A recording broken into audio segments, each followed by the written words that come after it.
Today was a good day. The Eagles and the Giants lose, and my Cowboys finally have their first dominant win of the season. Listen, I understand. I know you're going to come in the comment section. You're going to say some shit like, it's the Jets. Calm down, bro. It's just the Jets. The Jets were 0-4.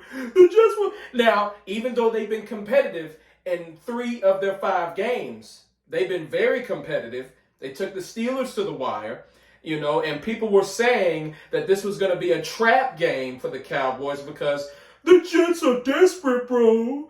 The Jets don't want to go 0-5 and they're playing at home. The Cowboys don't have CeeDee Lamb. Their offensive line is decimated. It's over and done with. This is a trap game. The Jets are going to get their first win of the season. You motherfuckers said that. Y'all said that. I didn't say that. Y'all said that. 37-22 is the final score. The defense. Now, of course, the offense is... Dak Prescott has been phenomenal as usual this season.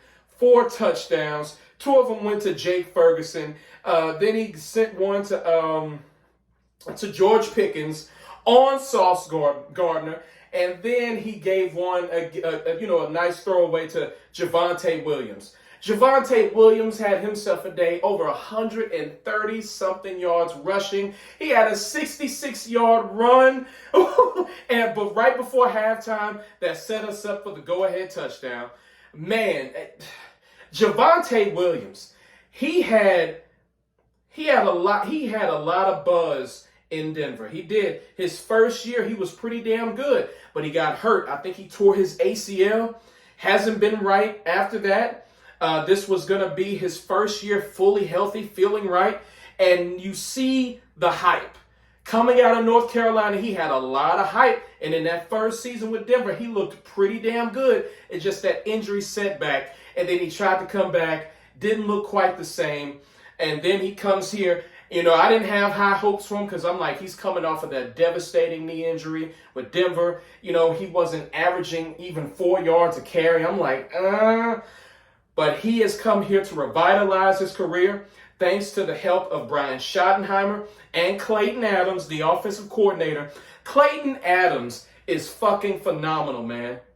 If you check the stats, what he was doing in Arizona and now what's going on in Arizona and what we were doing last year and what we're doing now with the run game, Clayton Adams is fucking amazing. He has that offensive line playing lights out. It doesn't matter that we have 4 starters out.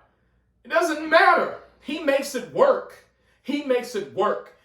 Coaching matters. Scheme matters. It matters, brothers. This offense has looked tremendous. Now, we got to go to that defense. We all know the defense is the worst in the league, but today they looked competent. Now, of course, they're going against the beleaguered New York Jets. We all know that, I forgot the boy's name. The quarterback, Justin Fields. We all know Justin Fields. He's hit or miss. He's not a top 20 quarterback in this league. He's okay in spots. He can use his legs, but not the greatest processor. Not the most accurate passer. So, of course, he's going to make the defense look better than they are. But damn, son, it looked good.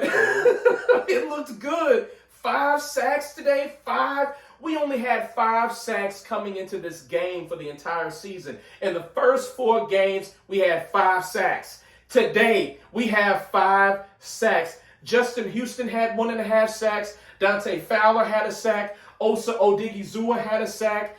I've lost, man, it was nice to see pressure, consistent pressure. We didn't even have to blitz. A lot of the sacks came on, and of course, that's Justin Fields holding on to the ball, but a sack is a sack. 5 sacks, man, I loved it. I loved it. We played a little more man today, which I loved, and I know Trayvon Diggs was asking for that. Play more man. The zone, we were playing zone coverage 90-some% of the time. We don't have the personnel to play like that. We don't have the defensive line to play zone like that, Matt Eberflus. I'm glad someone put some pressure on you to switch up a little bit. That zone wasn't cutting it. It wasn't cutting it. And like I said, of course, this is against the Jets. Next week, we got the Panthers. They actually won today. They beat the Dolphins 27-24. But we got the Panthers next week. If we look better than usual, it's because we're going against shit teams. But this is what you need to do against shit teams. You have to destroy them. You have to rip their fucking hearts out. They're on the schedule. You gotta beat them in dominant fashion. These are get-right games.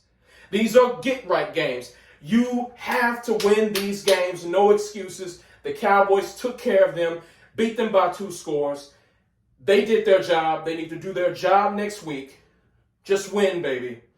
Brian Schottenheimer looks like a legit head coach in this league. I love his decision making. I love the staff that he's brought on to this team. Brothers, we should have lost last week. We should have lost. We were down 13-0. And that blocked extra point saved that game and really just gave this team an edge, like that little extra juice. For the offense to score 40 points against Green Bay last week and tie the game, that felt like a win. Because we should have lost. We were about to be down 14-0. That game was good. We were going to get blown out. But that season-saving play on the extra point and the offense feeling that juice, coming alive, man. We did what we needed to do. The defense looked pretty damn good. The offense, of course, that goes without saying. The offense was just simply amazing. Dak Prescott was fucking amazing. 4 TDs. Ryan Flournoy. How did I forget about Ryan Flournoy? You know, he's a Cowboy favorite. You know, we all like Ryan Flournoy. We were like, he needs to get more playing time. He needs to get more snaps. Ryan Flournoy had himself a day. Over 100, I think he had 114 yards receiving. He took advantage of the single coverage. He took advantage of Sauce Gardner following George Pickens all game long. He took advantage of that. You need people, when there's no CeeDee Lamb, you need receivers to come out and take advantage. They're going to put their best corner on George Pickens, on GP3. They're going to put their best corners on him, and they're going to even double team him at times.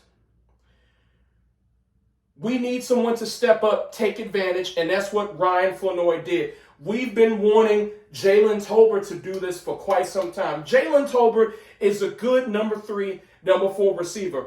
But when we have a guy down like CeeDee Lamb, you expect for Jalen Tolbert to step up like Ryan Flournoy did. Ryan Flournoy is physical, is fast. He deserves to be out there. He deserves more snaps than Jalen Tolbert. Now, I'm not saying he should take snaps away from, man, my mind is so forgetful today. I'm just so excited. He can't take snaps away from Kevontae Turpin because Brian Schottenheimer has figured out a way. He knows how to use Kevontae Turpin now. He knows how to draw up plays for him, use his speed out in space. He knows what to do with them. Mike McCarthy couldn't figure out shit. Couldn't figure out a goddamn thing. And when it comes to Kevontae Turpin, but Brian Schottenheimer and Clayton Adams, they know how to use him. So I don't want you to take away snaps from Kevontae Turpin, but Ryan Flournoy needs to be implemented in the game plan more because he can step up when we got a guy out in CeeDee Lamb and we got George Pickens being tied up by the best cornerback on the opposing side. Masterclass game from Ryan Flournoy. Man, brothers, I'm excited. It was a chance, I get it. But it feels good to finally have a dominant win under our belt, especially since the Jets, they were desperate. They've been competitive in 3 of their last 4 games. They were playing on their home turf. The odds were stacked against us, and we don't have CeeDee Lamb. 4 of our top O-linemen are out. The odds were stacked against us, and we still dominated. That's all I wanted, and it feels good, especially the shit that I had to deal with yesterday with the Texas Longhorns.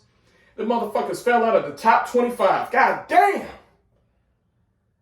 But Eagles lose, Giants lose, and the Cowboys win. Today is a great day.